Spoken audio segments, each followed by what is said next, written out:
안녕. 너희들은 부모님께서 너희를 편애한다고 생각한 적 있니? 부모가 기계가 아닌 이상 100% 똑같이 하기는 어렵겠지만 너희들에 대한 마음은 똑같을 거야. 그런데 오늘은 눈에 띄게 자식을 편애한 것처럼 보이는 에서와 야곱의 엄마 리브가에 대해 이야기해 보려고 해. 아브라함이 아들 이삭의 부인을 맞이하기 위해 종에게 자신의 고향에 가서 며느리를 택해 데려오라고 했어.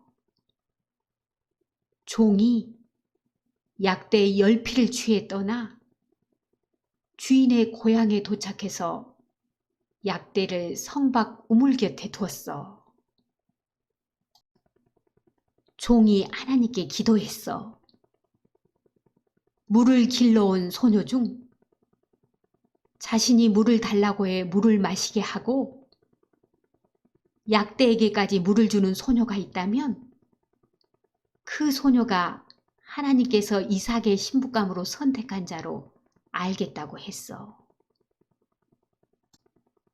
그런데 종이 말을 마치기도 전에 아브라함의 조카의 딸 리브가가 물을 길러 우물에 왔어. 물을 길어 올라오는 리브가에게 종이 물을 달라고 하자 리브가는 종에게 물을 주고 곧이어 약대에게도 물을 길어다 줬어.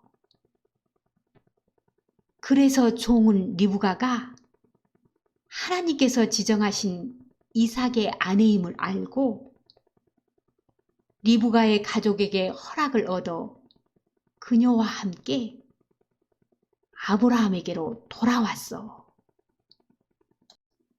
드디어 리브가는 이삭의 신부가 됐어. 하지만 결혼 후 20년이 지나도 그녀가 아이를 갖지 못하자 이삭이 하나님께 간구해 리브가가 임신했어. 리브가는 쌍둥이를 임신했는데 그들이 그녀의 뱃 속에서 서로 싸웠어. 리브가가 힘이 들어 하나님께 여쭸어. 하나님께서 말씀하셨어. 두 국민이 내 태중에 있구나. 두 민족이 내 복중에서부터 나누이리라. 이 족속이 저 족속보다 강하겠고 큰 자는 어린 자를 섬기리라.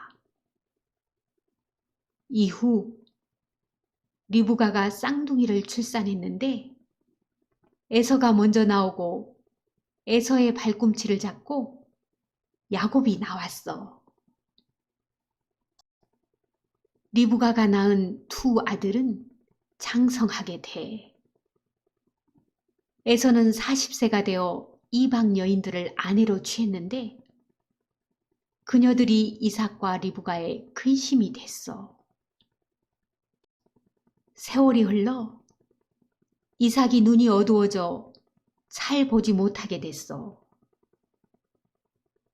이삭이 에서에게 자신이 언제 죽을지 모르니 사냥을 해 별미를 만들어 오면 축복하겠다고 했어. 그래서 에서가 사냥하러 나갔어. 남편과 장자의 대화를 들은 리브가가 야곱을 불러 자신이 들은 말을 전했어.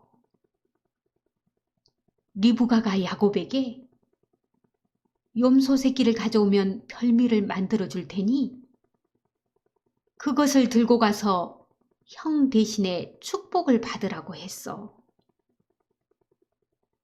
야곱이 어머니에게 형은 털이 있고 자신은 매끈매끈해서 아버지께서 속이는 것을 알면 저주를 받을 거라고 주저했어.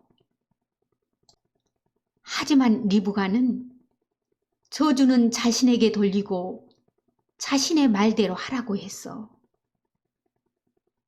그래서 야곱이 염소를 취해 리브가에게 가져가자 리브가가 별미를 만들었어.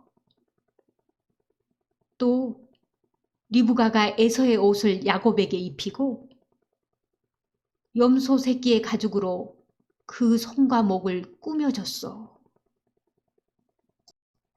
리브가가 그 만든 별미와 떡을 야곱에게 주자 야곱이 아버지 이삭에게로 들어갔어. 눈이 잘 보이지 않던 아버지는 약간 의심을 했지만 야곱의 거짓에 속아 그에게 축복했어. 왜 리브가는 장자의 명분을 둘째인 야곱에게 주려고 거짓을 꾸몄을까? 장자인 에서를 미워하거나 야곱을 더 예뻐했기 때문일까?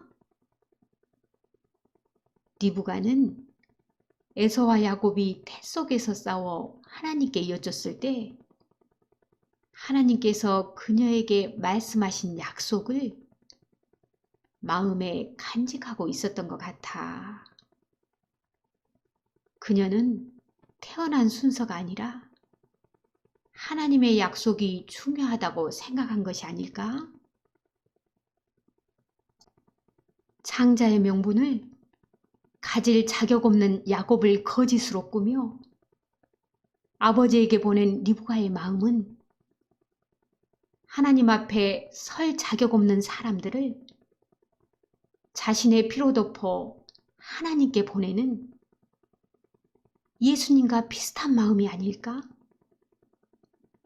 그럼 여기까지 하고 다음에 또 보자. 사랑해!